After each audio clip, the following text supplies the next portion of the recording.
Neki roditelji vjerojatno ne znaju o čemu je reč. Svojoj maloj djeci kupuju potencijalno po decu i ostale opasne gasne pištolje. Trebalo bi da znaju da je za njihovo i držanje potrebna dozvola policije, kažu iz Ministarstva unutrašnjih poslova Srbije. Što se tiče pravne strane, ukoliko policija kod maloletnika pronađe gasni pištolj, njegovom roditelju ili staratelju preti kazna zatvora do 12 godina. Međutim, u dosadašnjoj sudskoj praksi još niko nije toliko osuđen, već na kućni zatvor sa nanogicom do godinu dana, piše Telegraf RS.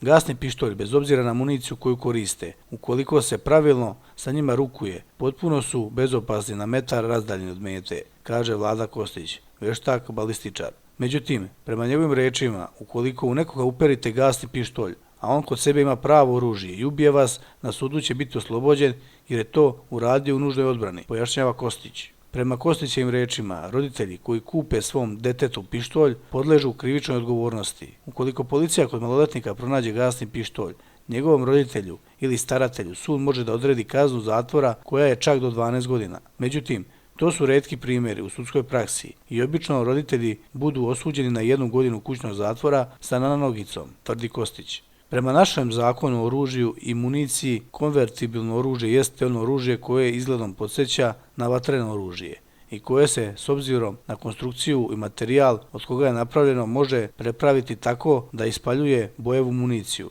A s tim u vezi konvertibilnim oružjem u smislu ovog zakona smatraju se gasno, startno i signalno oružje.